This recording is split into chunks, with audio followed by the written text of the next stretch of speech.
The pay of the crew boy averages at £1 a month. There are modifications in the way in which this sum is reached. For example, some missionaries pay each man £20 a year, but then he has to find his own chop. Some southwest coast traders pay £8 a year, but they find their boys entirely and well in food and give them a cloth a week. English men of war on the West African station have, like other vessels, to take them on save the white crew, and they pay the crew boys the same as they pay the white men, i.e. £44 10 shillings a month with rations. Needless to say, men of war are popular, although service on board them cuts our friends off from almost every chance of stealing chickens and other things of which I may not speak, as Herodotus would say. I do not know the manner in which the men of war pay off the crew boy, but I think in hard cash. In circles of society I most mix with on the coast, the mercantile, marine, and trading, he is always paid in goods, in cloth, gin, guns, tobacco, gunpowder, etc., with little concessions to his individual fancy in the matter, for each of these articles has a known value. Just as one of our coins can be changed, so you can get here change for a gun or any other trade article. The crew boy much prefers being paid off in goods. I well remember an exquisite scene between Captain Trd and King Kofe of the crew coast, when the subject of engaging boys was being shouted over one voyage out.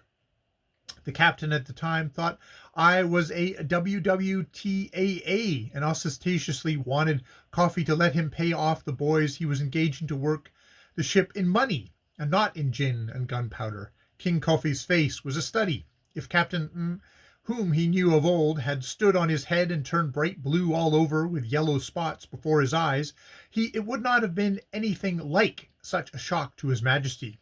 "What for good him thing, Cappy?" he said, interrogation and astonishment ringing in every word. "What good him ting for we country, Cappy? I suppose you gib gin, tobacco, gun, he be fit for trade, but money." Here his majesty's feelings flew ahead of the royal command of language, great as that was, and he expirated with profound feelings and expressions. Captain's expressive countenance was the battleground of despair and grief at being thus forced to have anything to do with a traffic unpopular in missionary circles. He, however, controlled his feelings sufficiently to carefully arrange the due amount of each article to be paid, and the affair was settled. The somewhat cumbrous wage the crew boy gets at the end of his term of service, minus those things he has had on account and plus those things he has found, is certainly a source of great worry to our friend. He obtains a box from the carpenter of the factory, or buys a tin one, and puts therein his tobacco and small things. And then he buys a padlock and locks his box of treasure up, hanging the key with his other jujus around his neck. And then he has peace regarding this section of his belongings.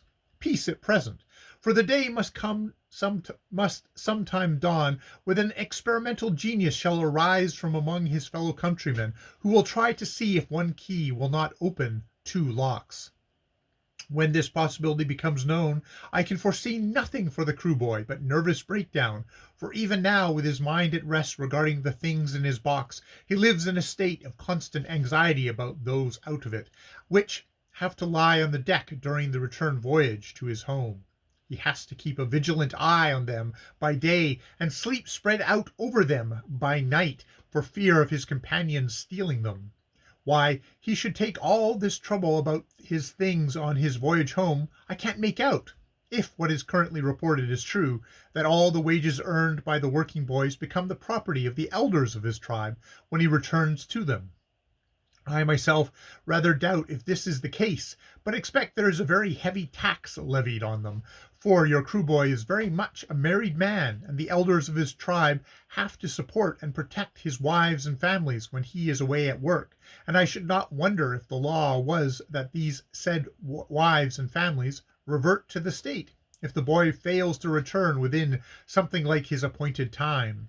There must be something besides nostalgia to account for the dreadful worry and apprehension shown by the detained crew boy. I'm sure the tax heavily taken in cloth, for the boys told me that if they were made up into garments for themselves, they did not have to part with it on the return. Needless to say, this makes our friends turn his attention to needlework during his return voyage, and many times I have seen the main deck looking as if it had been taken possession of by a demoniacal Dorcas working party. Strangely little is known of the laws and language of these crewmen, considering how close the association is between them and the whites. Arises, I think, not from the difficulty of learning their language, but from the ease and fluency with which they speak their version of our own, crew English, or trade English as it is called, and it is therefore unnecessary for a hot and wearied white man to learn crew mouth. What particularly makes me think this is the case is that I have picked up a little of it, and found that I could make a crewman understand what I was driving at with this and my small stock of Bassa-mouth and Timoth on occasion when I wished to say something to him I did not want generally understood.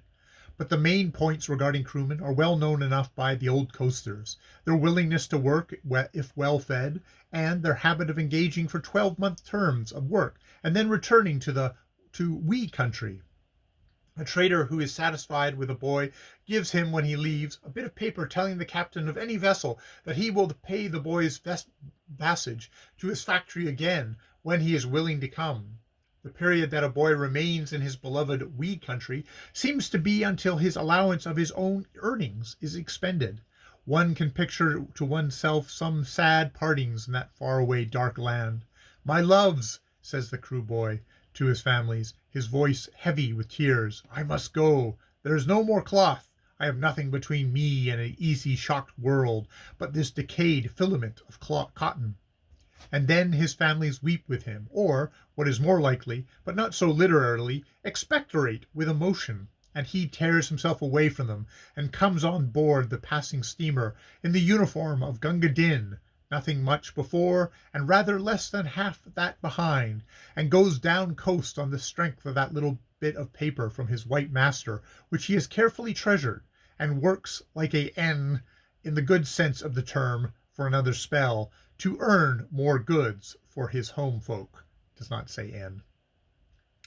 These boys who are first starting on traveling to work, and those without books, have no difficulty in getting passage on the steamers, for a captain is glad to get as many on board as he can, being sure to get their passage money and a premium for them, so great is the demand for crew labor.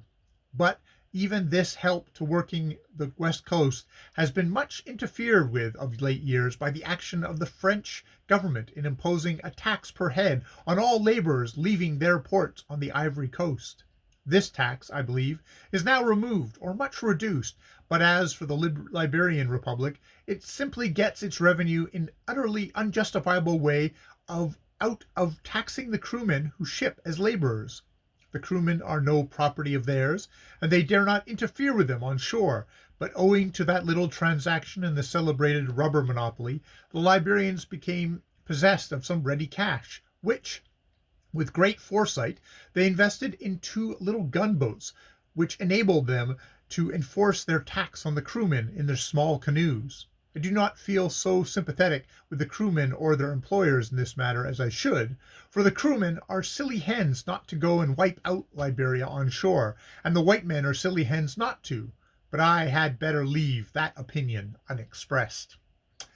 The power of managing crew boys is a great accomplishment for anyone working the West Coast. One man will get 20% more work out of his staff and always have them cheerful, fit, and ready, while another will get very little out of the same set of men except vexation to himself and accidents to his goods. But this very necessary and important factor in trade is not to be taught with ink. Some men fall into the proper way of managing the boys very quickly. Others may have years of experience and yet fail to learn it. The rule is, make them respect you, and make them like you, and then the thing is done. But first dealing with the crew boy, with all his good points, is very tiring work.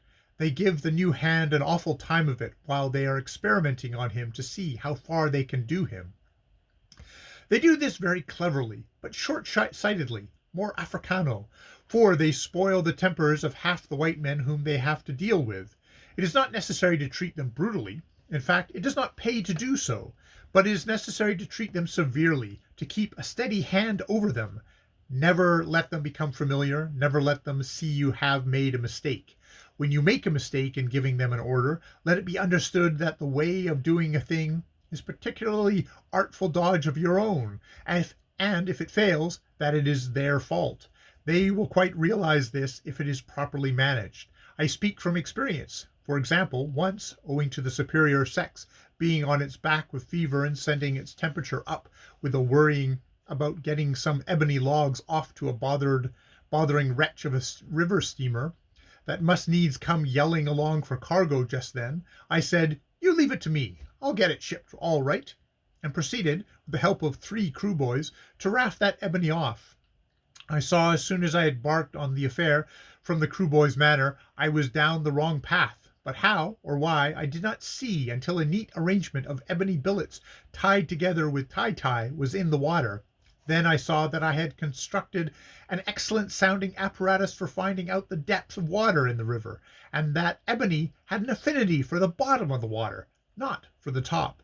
The situation was a trying one, and the way the captain of the vessel kept dancing about his deck saying things in a foreign tongue, but quite comprehensible, was distracting. But I did not devote myself to giving him the information he asked for as to what particular kind of idiot I was, because he was neither a mad doctor nor an ethnologist, and had no right to the information.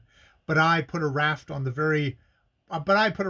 line of the very light wood we had a big store of, and this held up the ebony, and the current carried it down to the steamer all right.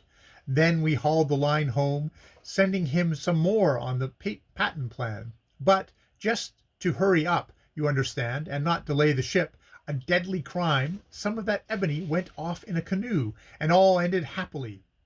And the crew boys regarded themselves as having been the spectators of another manifestation of white intelligence. In defense of the captain's observations, I must say that he could not see me because I was deploying behind a wood stack.